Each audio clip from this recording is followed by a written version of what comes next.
I got 2 amp meters hooked up. We're going to see what they say about the inrush current.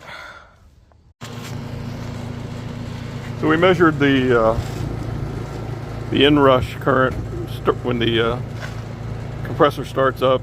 I'm reading 83.4 with this Fluke, and over here with this other instrument we're reading 67.4, and that's probably the average max.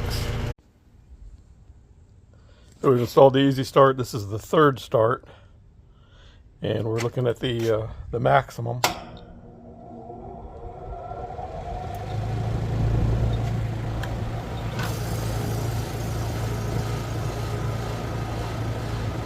So it starts off with about 3.5 amps for the fan, and then 21.9 when the compressor kicks on.